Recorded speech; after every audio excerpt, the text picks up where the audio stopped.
বাদাল আসর থেকে নিয়ে পর্যন্ত অনেকেই দিনে আলোচনা আপনাদেরকে শুনিয়েছেন। আপনারা কিছু আলোচনা শোনার লক্ষ্যেই বসে আছেন।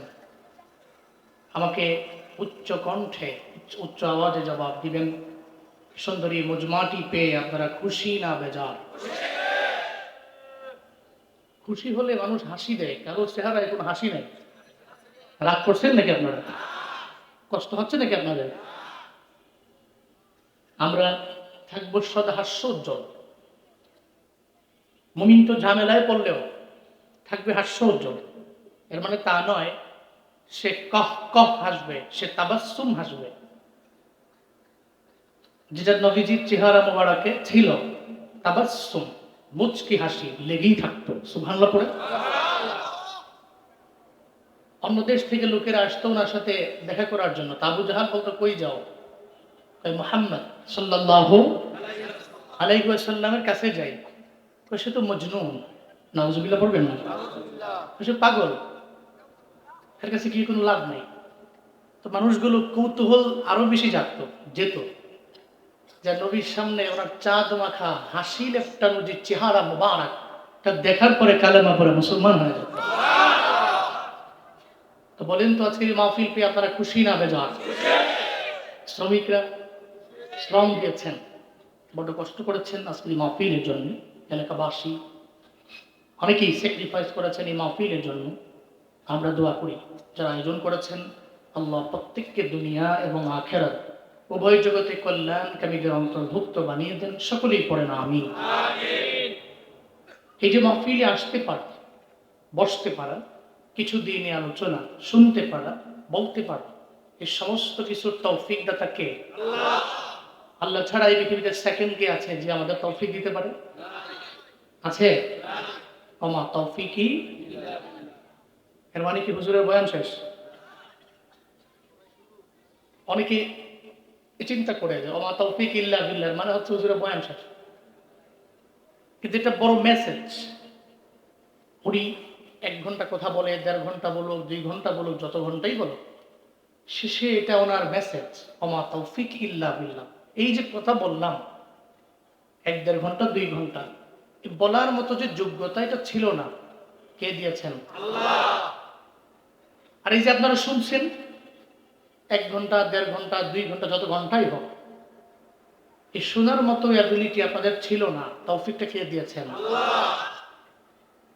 আর এই যে আয়োজন, এই আয়োজন করার মতো অ্যাবিলিটি কমিটির ছিল না, কে দিয়েছেন? আল্লাহ। এর মানে কারো তৌফিক নাই, একমাত্র তৌফিক কার? আল্লাহ। তো যা তৌফিক, ওনাকে রাজি করি, খুশি করি, সকলে চিল্লায় একবার করে সমস্যায় পড়ি আলহামদুলিল্লাহ। আমার সাথে পড়ুন, রব্বানা লাকাল হামদ হামদান কাসীরান তাইয়িবান মুবারাকান ফি ইয়া রাব্বি লাকাল হামদু কামা ইয়ানবাগি লিজালালি ওয়াজহিকা ওয়া আযীমি সুলতানিক লাকাল হামদু বিল ঈমান লাকাল হামদু বিল ইসলাম লাকাল হামদু বিল কুরআন। আমরা আমাদের জীবনে 3টা ইম্পর্টেন্ট বিষয় দিয়ে প্রশংসা করলাম কার? আল্লাহ। নাম্বার 1 ঈমান, নাম্বার 2 ইসলাম, নাম্বার 3 কুরআন। এই 3টা বিষয় আমাদের জীবনে গুরুত্বপূর্ণ, কম না বেশি? বলা হয়ে থাকে সারা দুনিয়ার সমস্ত সম্পত্তি যদি একটা পাল্লায় দেয়, আর একটা পাল্লায় যদি হযরত বিলাল রাদিয়াল্লাহু আনহু ঈমান দেয়, সারা দুনিয়ার সমস্ত সম্পত্তির পাল্লাটা হালকা হয়ে যাবে। হযরত বিলাল রাদিয়াল্লাহু আনহুর আহাদ শব্দের যে ভারত্ব, এর ওজন ওই পাল্লাটা ভারী হয়ে যাবে। এই জন্য মুমিনের কাছে ঈমান দামি, কারণ এটা এমন এক জিনিস, এমন এক দৌলত, টাকা দিয়ে কেনাও যায় না, বিক্রিও করা যায় না। মুসলিমের কাছে তার ধর্ম দামি, ইসলাম বড্ড দামি। সারা দুনিয়ার সমস্ত রিলিজিয়ন একদিকে, ইসলাম তো আরেকদিকে। সমস্ত দুনিয়ার মোহ যদি তার সামনে এনে রিপ্রেজেন্ট করে, এরপরেও সে বলে আগে ধর্ম, পরে সব, আগে ঈমান, পরে সব, আগে আমার ইসলাম, পরে সব। কিন্তু নিজের আকলকে, নিজের বিবেককে বিলুপ করে দিয়ে দুনিয়ার মোহের কাছে যে ঈমান বিক্রি করে, সে তো মুনাফিক। ঠিক কিনা? যুগে যুগে বহু মুনাফিক ছিল যে তার আকলকে টাকার কাছে বিক্রি করে দিয়েছে, যে তার বিবেককে এটা অ্যামাউন্টের কাছে বিক্রি করেছে। এরা উলাইকা কাল আনআম বাল হুম আদল। এরা হচ্ছে চতুষ্পদ জন্তুর ন্যায়। বিবেক আছে, ও বুঝে না, ওর কান আছে শুনে না, ওর চোখ আছে ও সঠিক দেখতে পারে না, সে তো চতুষ্পদ জন্তুর ন্যায়। আল্লাহ আল্লাহ না, বাল হুম আদল, এর চাইতেও নিকৃষ্ট। এই জন্য আমরা সেই দলের নয়। আমরা আমাদের ঈমানকে, ইসলামকে বিক্রি করতে পারি না। সবার আগে ঈমান, সবার আগে ইসলাম। ঠিক কিনা? এরপরে কোরআনটা দেখেন কত দামি। আমি যদি আপনার হাতে পৃথিবীর সমস্ত এক্সপেন্সিভ বুকসগুলো পারচেস করে আপনাকে দিই, ধরেন আপনাকে দিলাম অনেক দামি বই, এর মাঝে কোরআনটাকেও দিলাম, বললাম এই টেবিলে আপনি সাজান, আপনি মুসলিম, আপনি জমিনের সমস্ত বইগুলোকে নিচে দিয়ে কোরআনটাকে উপরে দিবেন কেন? আপনার কাছে পৃথিবীর সমস্ত বইয়ের চাইতে কোরআন দামি। তাহলে ঈমান দামি, ইসলাম দামি, কোরআন দামি। এই তিনটা বিষয় দিয়ে আমরা প্রশংসা করেছি কার? আল্লাহ। মৃত্যু পর্যন্ত করবো কার? আল্লাহ। আল্লাহ তৌফিক দান করেন। আরো জোরে আমিন। ঈমান তো মহাদৌলত, কারণ এর ডেস্টিনেশন জান্নাত। গন্তব্য কই? জান্নাত। আমাদের প্রত্যেকেরই তো গন্তব্য জান্নাত।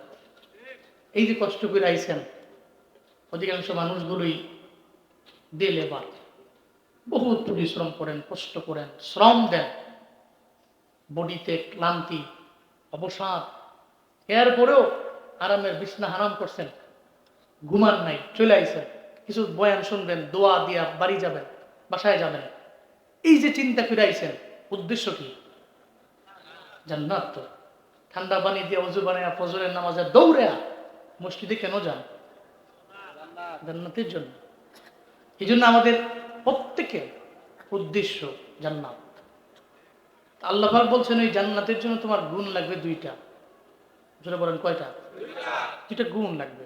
আমি যে খুতবায় আয়াত করেছি, আল্লাহ সে আয়াতে বলেছেন গুণ লাগবে দুইটা। ইন্নাল্লাযীনা আমানু ওয়া আমিলুস সলিহাতি কানাত লাহুম জান্নাতুল ফিরদাউসি নুজুলা খালিদিনা ফিহা লা ইয়াবগুনা আনহা হিওয়ালা। আল্লাহ পাক বলেন দুইটা গুণের বিনিময়ে বান্দাকে আমি আল্লাহ জান্নাত দিব।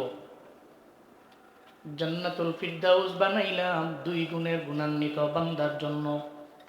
নাম্বার 1 হলো ঈমান, 2 নম্বরে নেক আমল।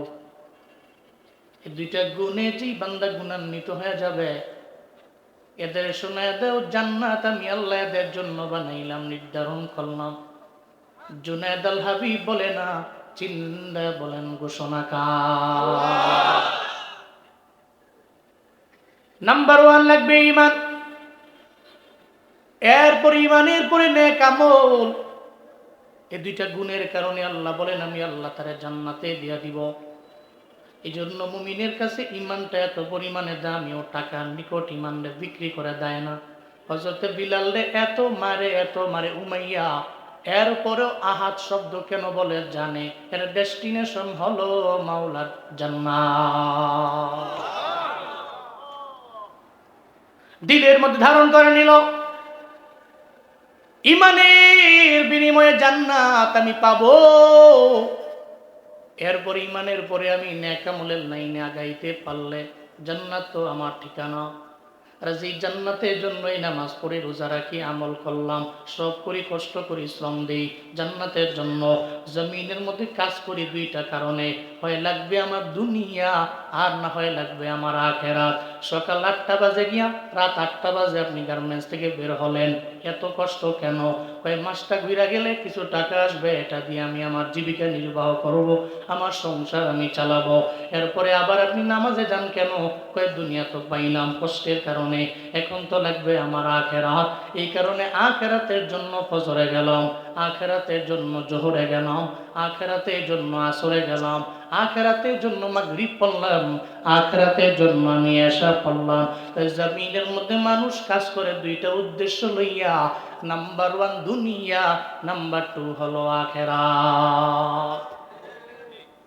আল্লাহ বলেন সেই বান্দা চালাক, যেই বান্দা দুনিয়া পাইলো কিন্তু আখেরাত ভুললো না। দুনিয়া তুমি পাইছো কিন্তু আখেরাত ভুলো নাই, তুমি চালাক। কিন্তু দুনিয়া পাইয়া যেই বান্দা আখেরাতই ভুলে গেল, জান্নাত ভুলে গেল, জাহান্নাম ভুলে গেল, আল্লাহরে ভুলে গেল, ওই বান্দা তো বড় বোকা। আল্লাহ এজন্যই কয়, বান্দা তুমি ঈমান আর আমল নিয়ে আগাও।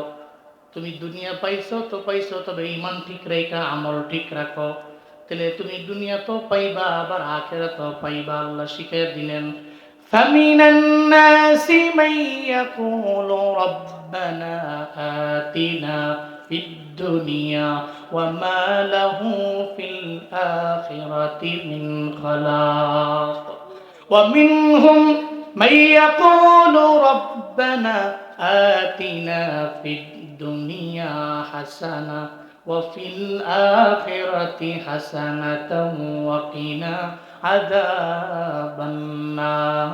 চিল্লা পড়েন আল্লাহু আকবার। আল্লাহ পাক বলেন, জমিনের মধ্যে আমার এমন এক বান্দা আছে, যেই বান্দা যখনই মুনাজাত ধরে রবের দরবারে বলে, আল্লাহ শুধু আমারে দুনিয়া দাও, দুনিয়া দাও, আখেরাত রবের দরবারে চায় না, ইমানটাও টাকার নিকট বিক্রি, এরপরে আমলের লাইনও আগায় না। ও কয় দুনিয়া হলেই চলবে, কবরের মধ্যে যাব, মরে যাব, পচে যাব, আল্লাহর দরবারে আমার হিসাবের কাঠ গড়ায় দাঁড়ান লাগবে না। আখেরাতের চিন্তাটা তার দিল থেকে বের হয়ে যায়, শুধু দুনিয়া চায়। আল্লাহ কয়, আমি আল্লাহ দুনিয়া দিলেও দিতে পারি, আবার না দিলেও আমি আল্লাহ না দিতে পারি, তবে সাবধান, তুমি দুনিয়া চাইয়া আখিরাতে হারাইও না, বরং রবের দরবারে এভাবে বলো, রব্বানা আতিনা ফিদ দুনিয়া হাসানা। 1 নম্বরে রবের দরবারে বলো, আল্লাহ গো তুমি আমারে দুনিয়াতে কল্যাণ দাও, ওয়া ফিল আখিরাতি হাসানা, আমারে আখিরাতে কল্যাণ দাও, ওয়া কিনা আযাবান নার, তুমি আমারে জাহান্নামের আযাব থেকে বাঁচাও। আল্লাহর দরবারে চাইলেন দুনিয়া, আবার চাইলেন আখিরাত, আবার জাহান্নামের আযাব থেকে রবের দরবারে পানা চাইলেন। আল্লাহ কয়, গোলাম তুই আমার দরবারে দুনিয়া চাইলা, আমি আল্লাহ তোরে দিতে পারি, অথবা না দিলে তুই পাবি না, কিন্তু রবের দরবারে দুনিয়া চাইলা, আখিরাতও চাইলা, আবার জাহান্নামের আযাব থেকে মুক্তি চাইলা। শুনে নাও, আমি আল্লাহ তোমারে দুনিয়াতেও কল্যাণ দিব, আখিরাতেও কল্যাণ দিব, জাহান্নামের আযাব থেকে আমি আল্লাহ তোমারে বাঁচাবো। চিল্লা পড়া যাবে কি সুবহানাল্লাহ। আল্লাহর দরবারে চাওয়ার নিয়ম, আল্লাহর দরবারে দুনিয়ার আখিরাত চাইও, শুধু দুনিয়া না, দুনিয়া এবং আখিরাত। সারা দুনিয়া যদি তোমার এক হাতে আইনা দেয়, এরপরে আল্লাহ বইলো না, কারণ ঈমান আর নেক আমল তো জমিনের মধ্যে বান্দার জন্য বড় দামি। কত পরিমাণে দামি! জগৎ বিখ্যাত একজন ওলিয়ে কামেলের নাম হযরতে হাসান বসরি রাহমাতুল্লাহ আলাইহি, নাম শুনছেন না? জগৎ বিখ্যাত একজন ওলিয়ে কামেল, ওদের একজন ছাত্রী রাবেয়া, তার নাম তো শোনার কথা, রাবেয়া বসরি, হাসান বসরির ছাত্রী রাবেয়া। হঠাৎ করে একদিন বললেন, এই রাবেয়া, তোমার আখলাক বড় সুন্দর, আমি চাই তোমাকে বিবাহ করব, বিবাহ বন্ধনে আমার সঙ্গে আবদ্ধ হও। হাসান বসরি বললেন, রাবেয়া তোমারে বিয়ে করব। এটা বলার পরে রাবেয়া কয়, আমি যে আপনার সঙ্গে বিবাহ বন্ধনে আবদ্ধ হব, কিন্তু মনের মধ্যে তো আমার চিন্তা আছে, জমিনের মধ্যে যেখানে যাই চিন্তা তো মাথার মধ্যে ঘুরে, কি টেনশন! 4টা টেনশন নিয়ে আমি ঘুমাইতে পারি না, আবার বিবাহ বন্ধনে কেমনে আবদ্ধ হব? যদি টেনশনগুলো আপনি আমার থেকে ব্রেন থেকে দূরে সরিয়ে দিতে পারেন, আমাকে চিন্তা মুক্ত করতে পারেন, তাহলে আমি আপনার সঙ্গে বিবাহ বন্ধনে আবদ্ধ হয়ে যাব। টেনশন আমার চারটা। বলো রাবেয়া। নাম্বার 1 টেনশন বলতে লাগলেন, আমার 1 নাম্বার টেনশন হলো জমিনের মধ্যে আমি থাকি, আমার মনের মধ্যে চিন্তা একদিন তো আমি মারাই যাব। জমিনের মধ্যে কেউ থাকতে পারে নাই, থাকা যায় না, সবাই তো বিদায় নিয়ে চলে যাবে, সবাই চলে যাবে, আমি রাবিও একদিন বিদায় নিয়ে চলে যাব। এই সবাই বিদায় নিয়ে চলে যাবে, বাংলাদেশের বড় বড় নেতারা মরবে না? মরবে না? মনে হয় আগের আগের প্রধানমন্ত্রী ছিল শেখ হাসিনা, উনি মরবে না? মরবে নাকি? মরণ বরণ করা লাগবে। জমিনের মধ্যে কেউ থাকতে পারেন নাই, আদি পিতা আদম এই জমিনে সর্বপ্রথম মানব, উনিও তো জমিন থেকে বিদায় নিয়ে চলে গেছেন। জমিনের মধ্যে কেউ থাকতে পারেন নাই। আদম নবী থেকে নিয়ে আমার নবী পর্যন্ত যেই নবীরা আসলো, নবীরাও ইন্তেকাল করলেন, বিদায় নিয়ে চলে গেলেন, কেউ থাকতে পারেন নাই। নবী মুসা বড় রাগী নবী, উনিও থাকতে পারেন নাই, বিদায় নিয়ে চলে গেল। হযরত রাবিয়া কয় আমারে বলেন না, আমিও তো বিদায় নিয়ে চলে যাব, তবে ইমানের মরণ যদি আমার না হয়, তাহলে এই জমিনের মধ্যে থাইকা আমার কোনো লাভ নাই। আমি যদি বেঈমান হয়ে কবরে যাই, আমি যদি মুশরিক হয়ে কবরে যাই, তাহলে তো ওই মরণে আমার কোনো ফায়দা নাই। কবরে গেলে কবর জাহান্নামে গর্ত হয়ে যাবে। ও আমার উস্তাদ হযরতে হাসান বসরি, আপনি আমায় বলেন আমার ইমানের সাথে আমার মরণ হবে কিনা, এই ব্যাপারে আমার একটু গ্যারান্টি দেন। আগে আমার এই ব্যাপারে বলেন, যদি বলতে পারেন তাহলে আপনার সঙ্গে বিবাহ বন্ধনে আবদ্ধ হয়ে যাব। হাসান বসরি জবাব দেয়, নিজেরই তো ইমান নিয়ে মরণের কোনো গ্যারান্টি নাই, আর একজনের বেলায় বলবো কি? তোমার বেলায় তো আমি বলতে পারবো না, কারণ ইমানের মরণ তো বড় দামি মরণ, এই মরণ তো বড় দৌলতের মরণ। ওই মরণ বরণ করতে দেরি, সঙ্গে সঙ্গে কবরে গেলে কবর মাওলার জান্নাত। ইমানই মরণ, তো ইমান নিয়ে মরে গেছে তো কবর জান্নাত হয়ে গেছে, আমারই তো গ্যারান্টি নেই। আমি নিজেই ইমান নিয়ে কবরে যা কবরকে জান্নাত বানাইতে পারবো কি পারবো না, গ্যারান্টি আমার নিজেরই নাই। তোমার ব্যাপারে আমি কি গ্যারান্টি দিব? রাবিয়া কি কথা বললেন? ইমানই মরণটা বড্ড দামি মরণ। খায়বারের যুদ্ধে নবীজি গেলেন, সাহাবায়ে কেরাম গেলেন, তো নবীজি তাঁবুতে অবস্থান করছেন, সাহাবায়ে কেরাম বাহিরে আছেন। এক ইহুদিদের রাখাল, হে তার ছাগল টাগল লইয়া আসছে। সাহাবায়ে কেরামকে বলছে, তোমাদের যে লিডার, তোমাদের যে নেতা, ওনার সাথে আমি একটু মুলাকাত করব, সাক্ষাৎ করব। তোমাদের যে লিডার, সে ইহুদিদের রাখাল। সাহাবায়ে কেরাম সঙ্গে সঙ্গে কই, তাঁবুর মধ্যে আছে আমার নবী, উনি আমাদের লিডার, উনি আমাদের নেতা, ওই জায়গার মধ্যে গেলে আমার নবীরে পাইবা, আমাদের লিডার পাইবা, নেতা পেয়ে যাবা। উড়ন যেত না, ঝামেলা আছে, ডাক দিয়ালাম উপরে, আর একজন লোক উঠা যাবে না। এতক্ষণ কিছু কইছি না, মনে করছে অন্য হুজুর মুশকিল। পরে লইয়া একবার স্টেজে লইয়া ফেরুন করে, ওই মাইক দিয়ে কো আল্লাহ বুকে লিখে যাবো, ঠিক কিনা? হ্যাঁ বসেন, জোরে কোন মারহাবা, কোন সুবহানাল্লাহ, জোরে আলহামদুলিল্লাহ, আরো জোরে চিল্লা আল্লাহু আকবার। বলতে লাগলেন যে তাবুতে নবীজি আছে। এটা বলার পরে ইহুদিদের রাখাল কয়, মজা করো আমার লগে, আমি গরিব মানুষ দেখা, এত বড় একজন লিডার, তুঙ্গ নেতা, সাধারণ একটা তাবুর মধ্যে আছে, কি মজা করতেছো নাকি? সাহাবায়ে কেরাম বলে, আমরা মজা করি না। ইমানদারদের নেতারা এমন হয়, প্রজারা যেমনে থাকে নেতাও তো সেমনি থাকে। সবার বেলায় সমতা বজায় রাখতে পারে, একজনের বেলায় এক আর একজনের বেলায় আরেক। জীবনও কোনোদিন কোনো ইমানদার নেতা করতে পারে না। মুসলিমদের নেতা হবে ইমামে আদেল, ও তো হবে ন্যায় বিচারক। ভোটের আগেও যা, পরেও হবে তা। আগে যেমনি বলবে পরেও সেমনি করবে। আগে মুসাফা করলে মনে হয় হাতটা কুলবালিশের নেয়, পরে আবার ওই হাত দিয়ে এই জনগণের পিঠের মধ্যে থাপ্পড় মারে। এমন নেতা আছে না না?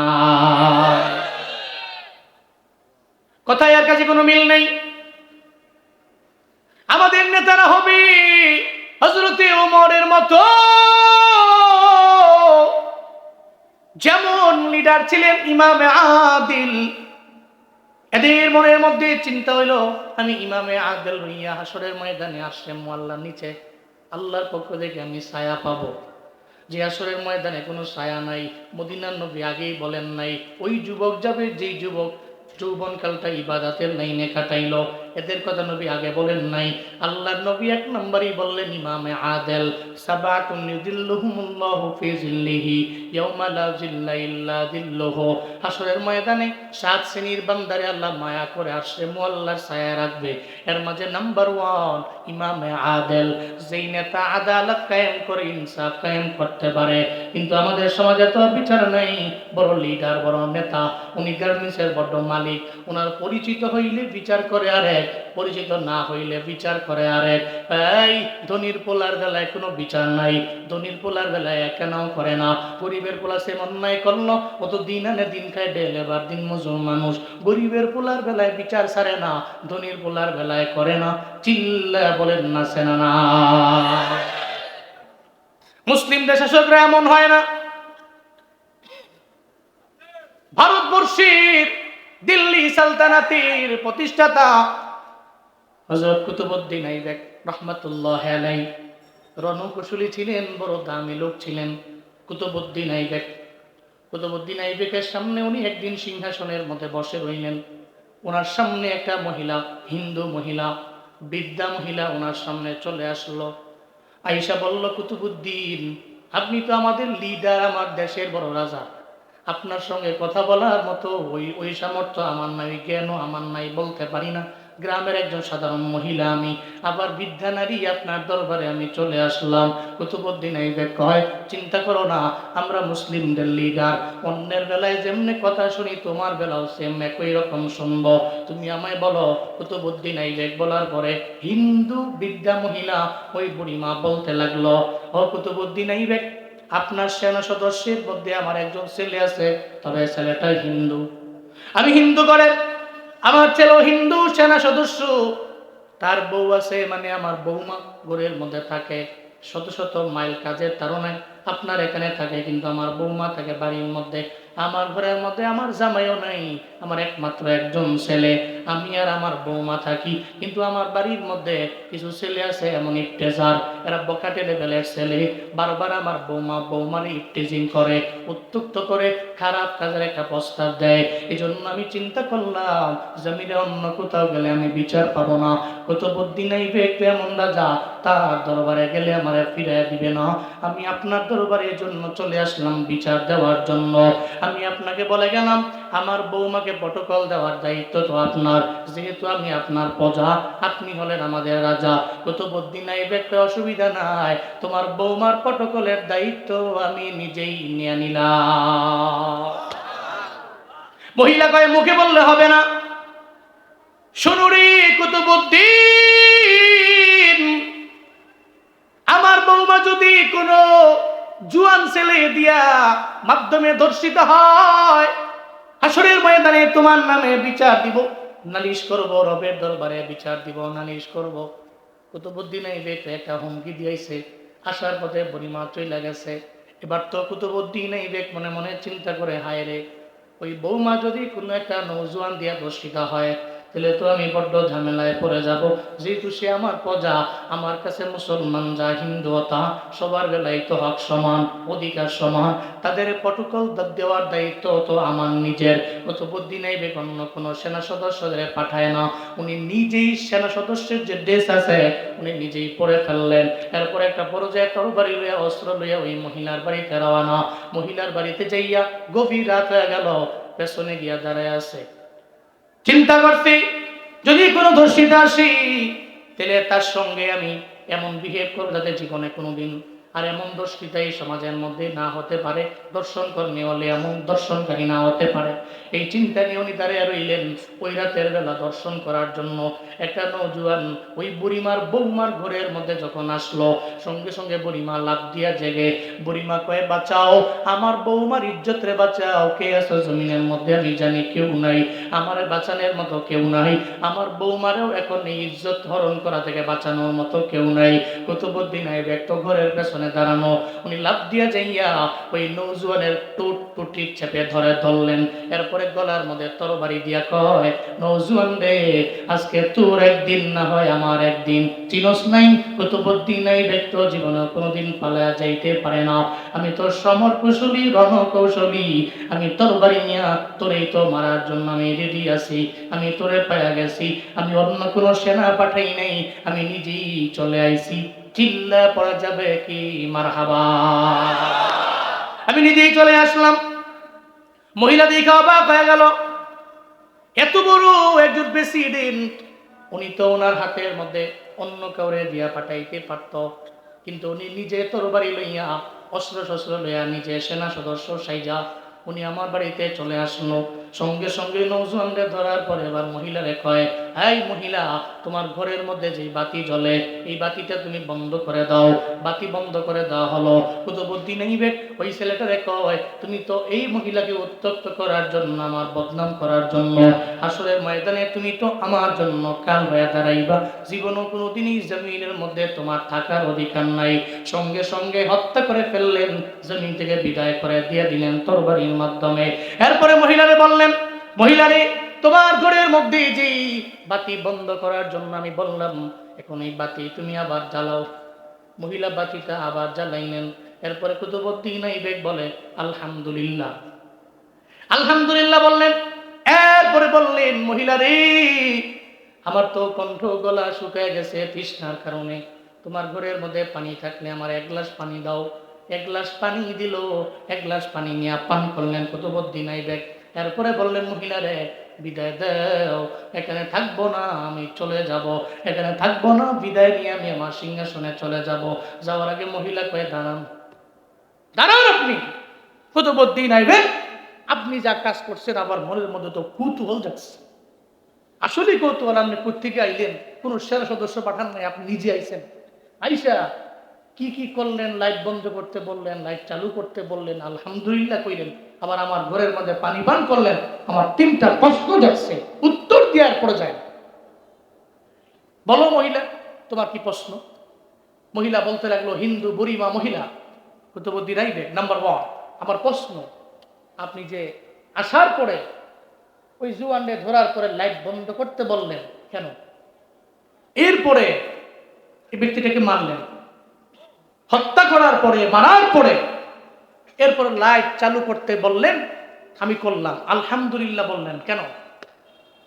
3 নম্বরে, আমি হিন্দু নারী, আমার ঘরে আপনি এক গ্লাস পানি পান করলেন কেন? কয়টা প্রশ্ন? 3টা প্রশ্ন করলো। কুতুবউদ্দিন আইবেক বলতে লাগলেন, এই মহিলা, তোমার নাম্বার 1 প্রশ্নের জবাব, আমি আসার পরে ওই নৌজওয়ানকে ধরলাম। এরপরে বাতি বন্ধ করার জন্য কেন বললাম জানো? কারণ হলো, যদি এখানে আমি মারার সময় এই ছেলেটা যদি নৌজওয়ান যদি আমার ছেলে হয়ে যায়, যদি আমার কোনো ভাই হয়ে যায়, যদি আমার বংশের কেউ হয়ে যায়, আমি তো বড় লিডার, বড় নেতা, আমি জানি আমার পাওয়ার দেখাইয়া অনেক ছেলেরা আছে দুষ্টামি করে, সমাজের মধ্যে করতে পারে, তবে আমি তার চেহারা দেখার পরে আবার মায়া লাগতে পারে। কিন্তু আমরা তো এমন বিচারও, আমার ছেলের বেলায় অন্যের বেলায় যেই বিচার হবে, ছেলের বেলাও সমপরিমাণ বিচার হবে। অন্যের বেলায় যেই বিচার হবে, আমার পোলার বেলায়, আমার ভাইয়ের বেলায়, আমার বংশের লোকের বেলায় সেম পরিমাণ বিচার হবে। কারণ এই আদেশ তো অন্য কেউ দেয় নাই, কোরআন এই আদেশ দিয়েছেন কি?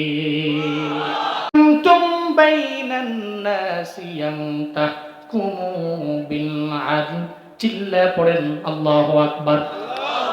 আল্লাহ পাক বলেন, জমিনের বিচারকেরা যখন বিচার কার্য ফয়সালা করো, তখন তোমরা আদালত করবা, ইনসাফ কায়েম করবা, আমরা তো সেই আদালত করনেওয়ালা।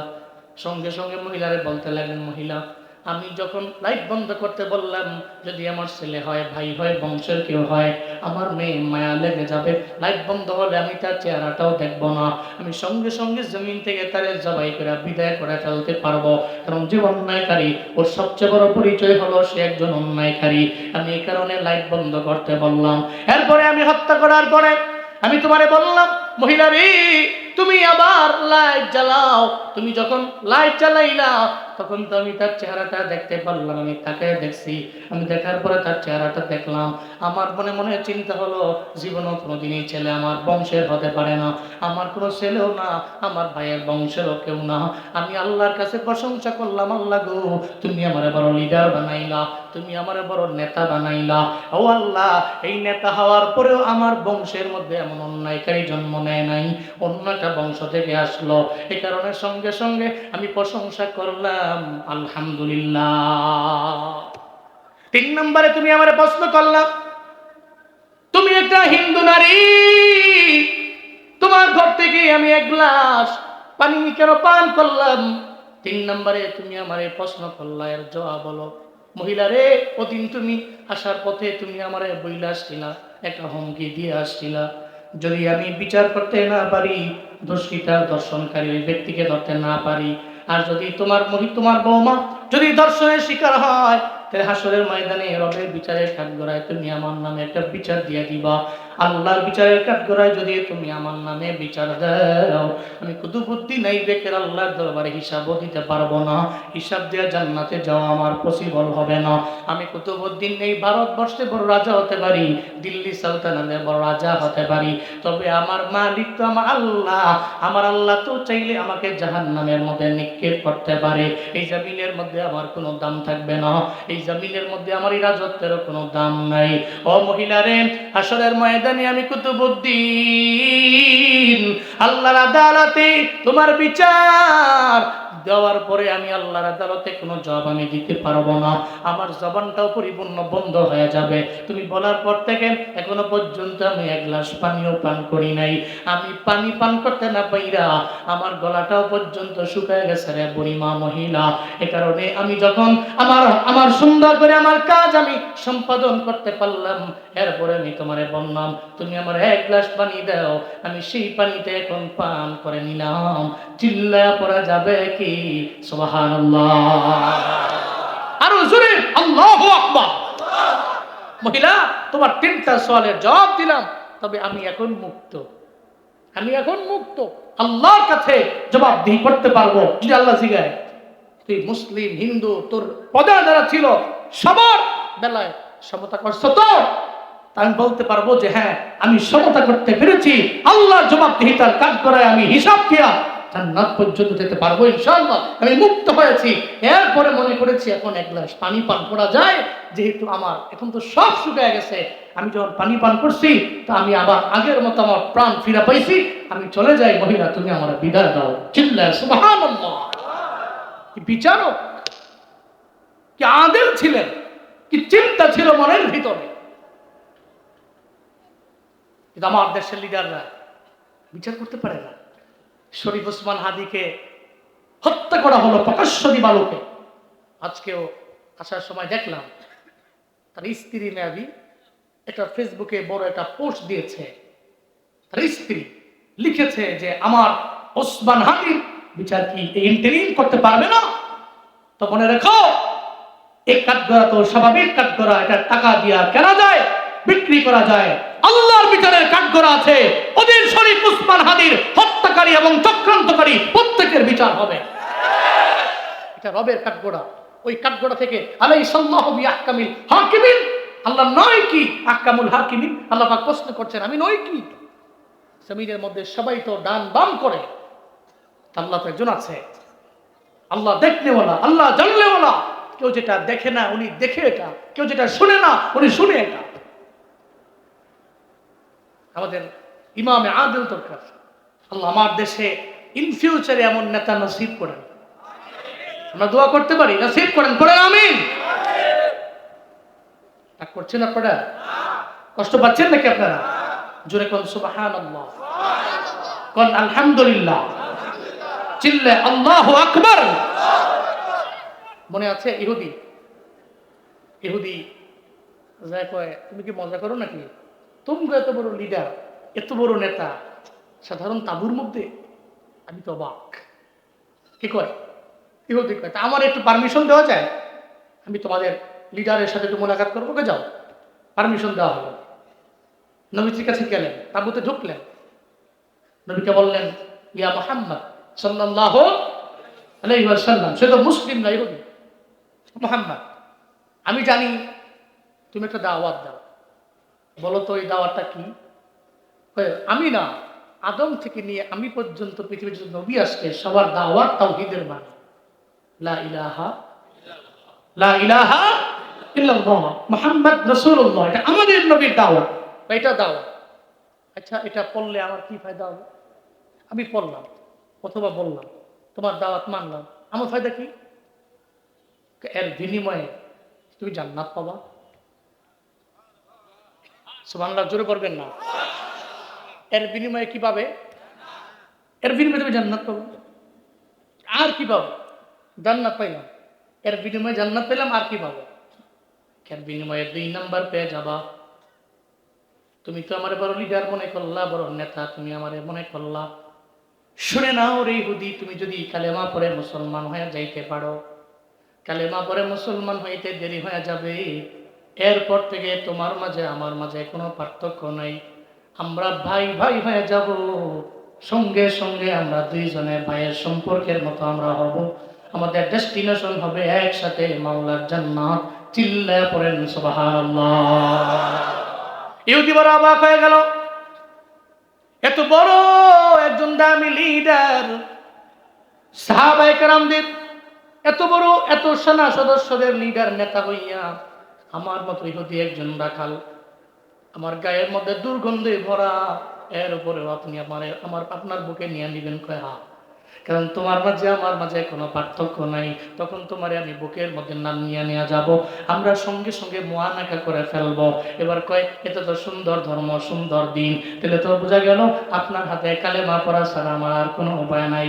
আমারে পড়াইয়া দেন লা ইলাহা ইল্লাল্লাহু মুহাম্মাদুর রাসূলুল্লাহ সাল্লাল্লাহু। কালেমা পড়ে মুসলমান হয়ে গেল। এরপরে বলতে লাগলেন, নবীজি একটু আগে তো আপনাকে মুহাম্মদ বলে সম্বোধন করলাম, এখন করতে পারি না, এখন তো নবী। নবী গো, আমি ঈমান আনলাম, এখন আমি কি করতে পারি? কোন আমলের লাইনে আমি আগাবো আমার একটু বলেন না। সঙ্গে সঙ্গে আমার মায়ার নবী বলতে লাগলেন, ইহুদি রে, আমি তোমারে কি আমল দিব? এখন তো নামাজের সময় না, আমি তোমারে বলবো নামাজে যাওয়ার জন্য। এখন তো রোজার সময় না, আমি তোমারে বলবো রোজা রাখার জন্য। তাহলে বর্তমানে আমাদের কাজ হলো, এই ইহুদি সাহাবায়ে কেরামেরা, সব সাহাবায়ে কেরামেরা খায়বারের প্রান্তরে যুদ্ধ করার জন্য আসছে। তাহলে তোমার জন্য এখন ফরজ বিধান হলো যুদ্ধের ময়দানে যাওয়া। আমি তোমাকে নামাজের ব্যাপারে বলতে পারি না, আমি তোমাকে রোজার ব্যাপারে বলতে পারি না, আমি তোমাকে দাওয়াত দিতে পারি জিহাদের ময়দানে যাওয়ার জন্য। এবার ওই নৌ মুসলিম কয়, ও পয়গম্বর আমার, আমি যদি খায়বারের প্রান্তরে যাইয়া ওখানে যদি যুদ্ধের ময়দানে যুদ্ধ কইরা যদি আমি শহীদ হয়ে যাই, তাহলে আমার ফায়দা কি? কয়, তুমি যদি শহীদ হও তাহলে তোমার কোনো চিন্তা নাই, তোমার কোনো টেনশন নাই। হাসরের ময়দানে আল্লাহ পাক রব্বুল আলামিন তোমার কোনো হিসাব নিবে না, বেলা হিসাব আমার মাওলা তোমারে জান্নাতে দিয়ে দিবে। যারা বেলা হিসাব জান্নাতি, এদের মাঝে একদল হলো শুহাদা। হাসরের ময়দানে আল্লাহ বলবে, শহীদ রে, তোর তো হাত নাই, তোর তো পা নাই, তোর তো কান নাই, তোর পুরা বডিটাই রক্ত মাখা বডি, তোর তো জমিনের মধ্যে গোসল দেওয়া হয় নাই। কেন দেওয়া হয় নাই? আমি রবের পক্ষ থেকে নিষেধ ছিল, যারা শুহাদা এদের তো গোসল দেওয়া হয় না। আসরের ময়দানে আল্লাহ বলবে, শহীদ রে, জমিনের মধ্যে আমার দিন বাস্তবায়ন করতে যাইয়া তাজা রক্তগুলো জমিনের মধ্যে বিলীন করে দিয়া গেল। আজকে আমি আল্লাহ তোর জন্য জাহান্নামে আমি আল্লাহ তোরে দিতেও পারি না, আবার মিজানের দাড়ি পাল্লায় আমি আল্লাহ তোর দরবার থেকে হিসাব নিতে পারি না। যা যা, তোর জন্য জান্নাতের 8টা দরওয়াজা ওপেন আছে, সেই দরওয়াজা দিয়া মন চায় ওই দরওয়াজা দিয়া জান্নাতে ঢুকে যা।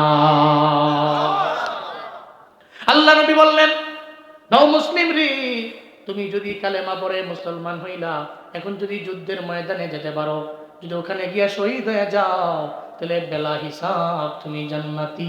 পড়া যাবে কি মারহাবা?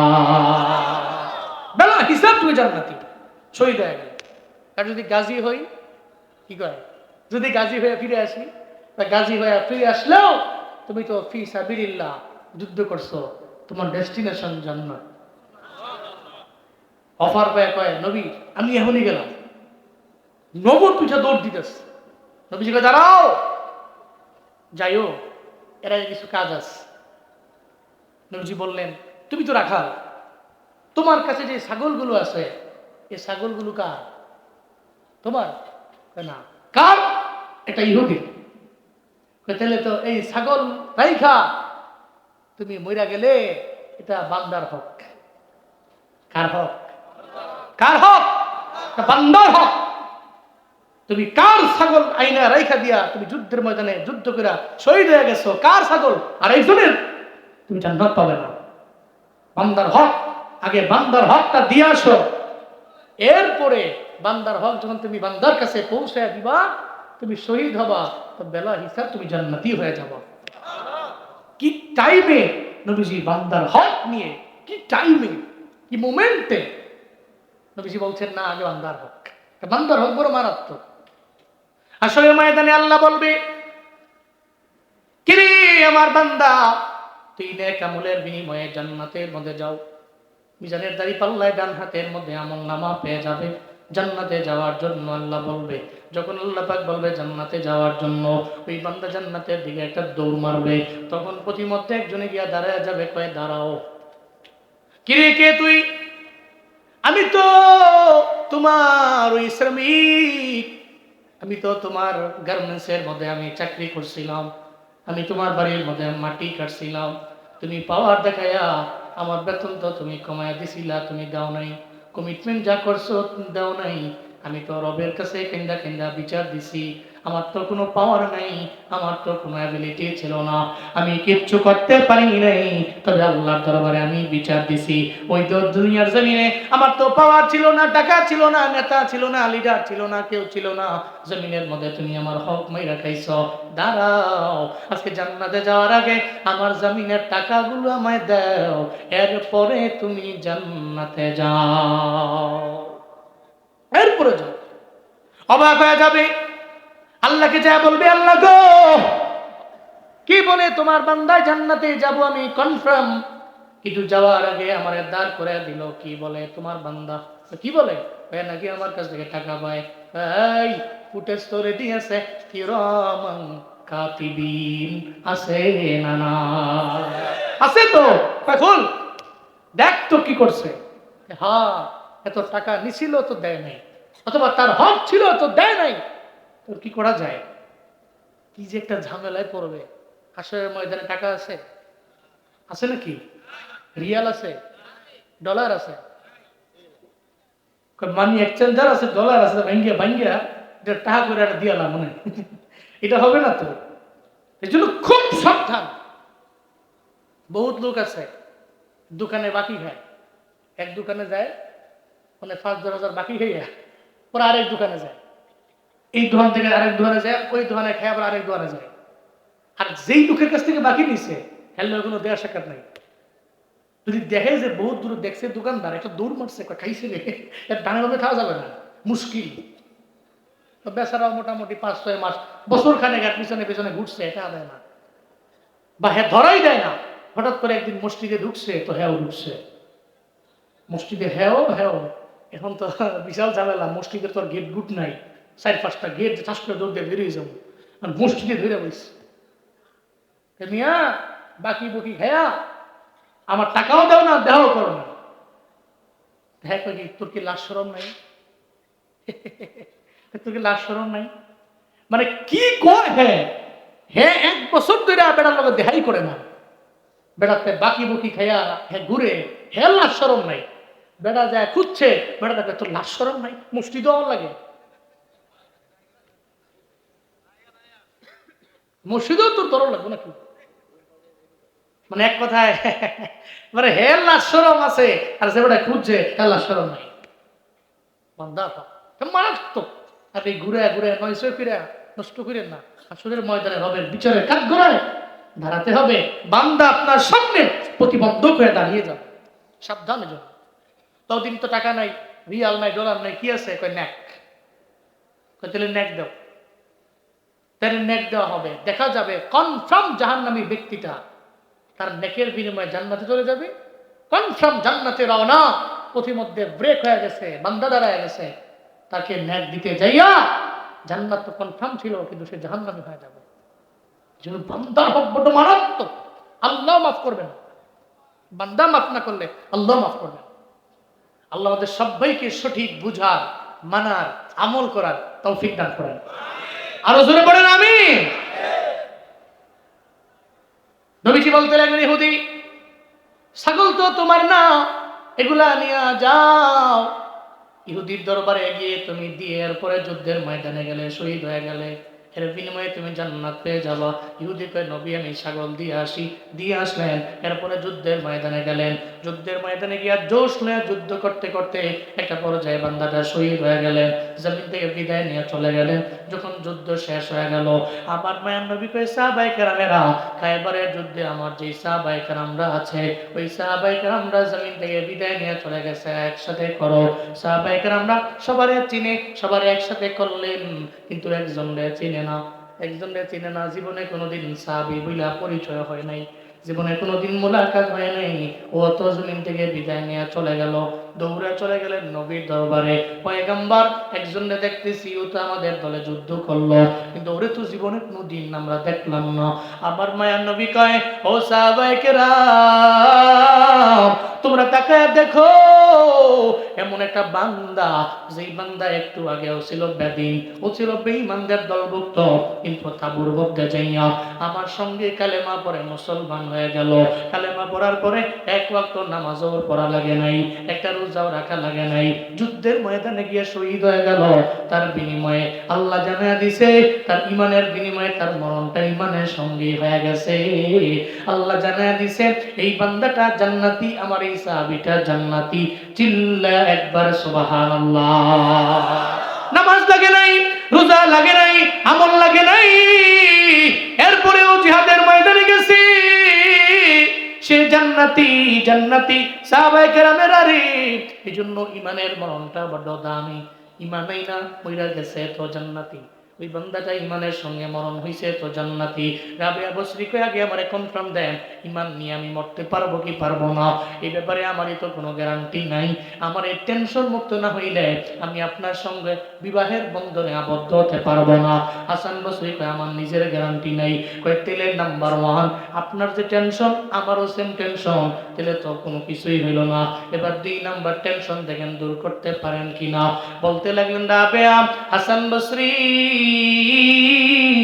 জমিন থেকে আমি বিদায় নিয়ে চলে যাব, কবরের মধ্যে যাওয়ার পরে মুনকার নাকির কবরের মধ্যে চলে আসবে, ওখানে এসে সওয়াল করবে কয়টা? জোরে বলেন কয়টা? 3টা সওয়াল করবে। 1 নম্বরে মান রব্বুক, রবের পরিচয় দাও। 2 নম্বরে ওমা দীনুক, এরপরে ধর্মের পরিচয় দাও। ওমান হাদার রাজুলুল্লাযী বুইসা ফীকুম, মদিনার নবীর পরিচয় দাও। 3টা পরিচয় যখন দিতে বলা হবে, যদি আমি জবাব দিতে পারি তাহলে কবর জান্নাত হবে, যদি আমি না পারি তাহলে কবর জাহান্নামের গর্ত হয়ে যাবে। তাহলে আমায় বলো না, আমি ওই 3টা সওয়ালের জবাব দিতে পারবো কি পারবো না? হাসান বসরি কয়, নিজের তো বেল নাই, তোমার বেলায় আমি কি বলবো? কারণ মুনকার নাকিরের সওয়ালের জবাব কে দিতে পারবে কি পারবে না, কে পারবে কে পারবে না, ব্যাপারে কোনো ব্যক্তি জানে না, একমাত্র জানে একজন, চিল্লায়া বলেন তার নাম। হাসান বসরি কয়, আমার বেল নাই। রাবিয়া বসরি কয়, হায় হায়, তাহলে তো টেনশন নাম্বার 2 তো রয়ে গেল। সারা জিন্দেগি টেনশন ছিল, মুনকার নাকিরের সওয়ালের জবাব দিতে পারবো কি পারবো না। এটা তো কঠিন জবাব, এই জবাব দিতে পারলেই তো কামিয়াব। সুবহানাল্লাহ জোরে বলবেন না? আম্মা জান খাদিজা রাদিয়াল্লাহু আনহা তো কাঁদছেন, উনি চিন্তা করতেন আমি মুনকার নাকিরের সওয়ালের জবাবটা দিতে পারবো কি পারবো না। এই জন্যই তো ইন্তেকালের আগেও নবীজিকে বলছেন, সবাই তো দাফন করার পরে আত্মীয় স্বজনরা চলে যায়, তো সবাই আমাকে রেখে চলে যাবে, কিন্তু আপনি যাইয়েন না, আপনি আমার কবরের পাশে থাকেন, ওখানে থাইকা মুনকার নাকিরের 3টা সওয়ালের জবাব আপনি নিজে দিয়া এরপরে বাড়িতে যাবেন। এটা বড় দামি। মুনকার নাকিরের সওয়ালের জবাব দিতে পারছি তো কবর জান্নাত হয়ে গেছে, দিতে পারি নাই তো জাহান্নামে গর্ত হয়ে গেছে।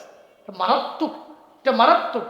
হাসান বসরিকে আমার নিজেরই বিল নেই, এই তোমার ব্যাপারে কি বলবো। কিন্তু আমার দেশের কিছু ভণ্ড আছে, হ্যাঁ কই যে তুমি খালি মুরিদ হও, বাকি যা করার বাকিটা আমি দেখবো নি, আমি নিজে তোমার পাট্টাল কইরা জান্নাত পর্যন্ত নিয়ে যাবো। নাউজুবিল্লাহ জোরে পড়বেন না। হাসান বসরিকে নিজেরই বিল নেই, আবার তোমার বিষয়ে কি বলবো, কি বলবো। 3 নম্বরে প্রশ্ন করলেন, টেনশন তো দুইটা রয়ে গেছে।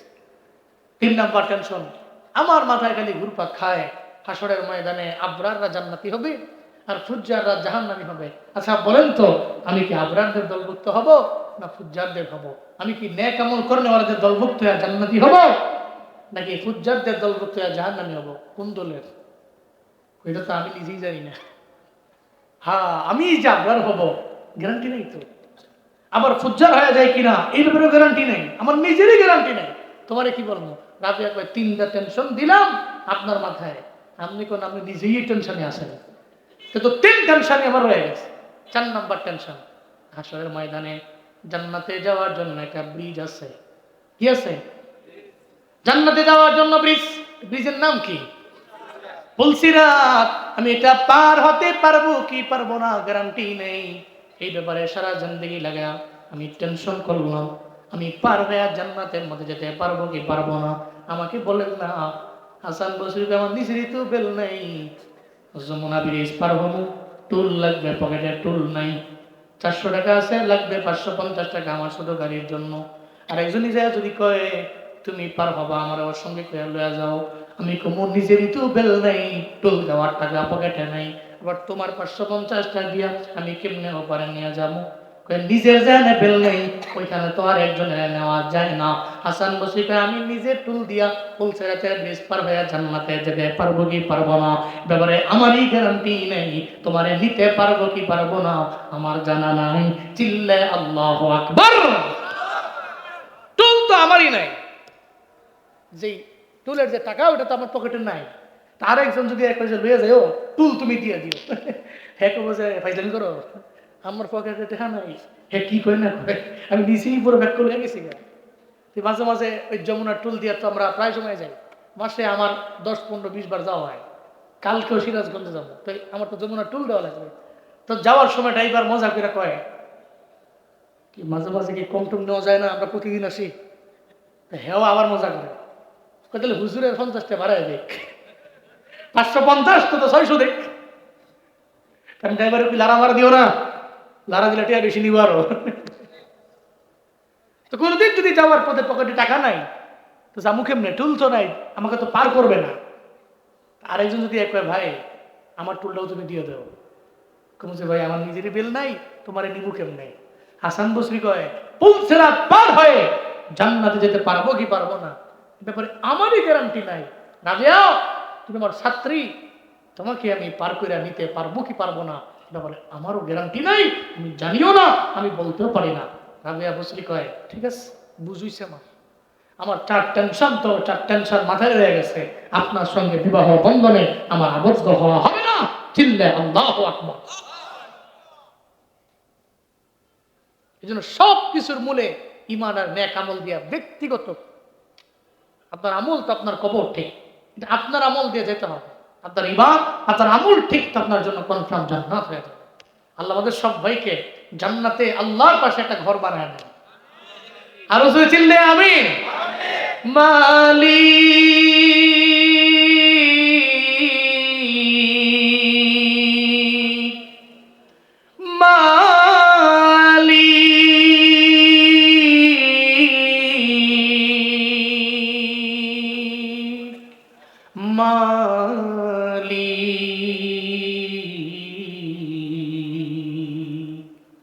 একটি ঘর বানিয়ে দিও,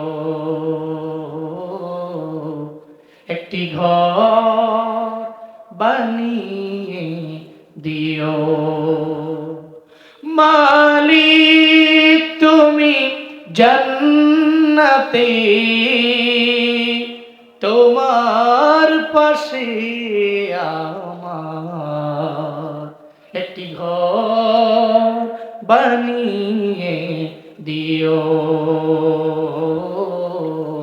একটি ঘর বানিয়ে দিও, সে বিভীষিকাময় মহাদিনে তোমার প্রতিবেশী করে নিও। মালিক তুমি জান্নাতি, তোমার পাশে আমার একটি ঘর বানিয়ে দিও, একটি ঘর বানিয়ে দিও,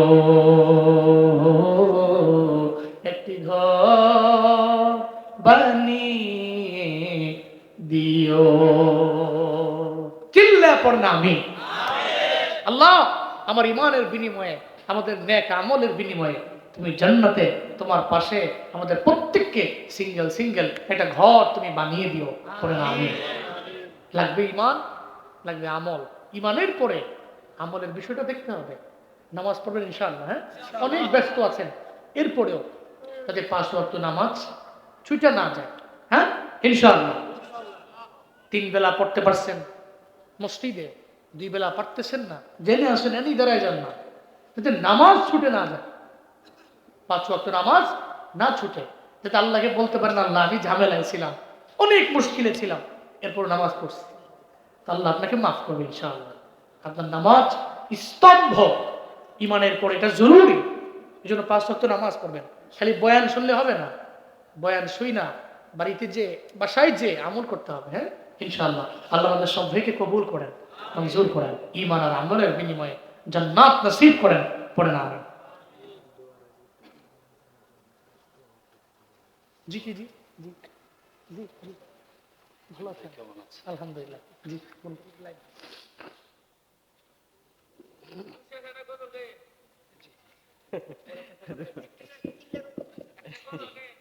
শেষে একটা না এটা, হ্যাঁ বাড়ি কই আপনার? হ্যাঁ ঠিক আছে তো এটা একটা কি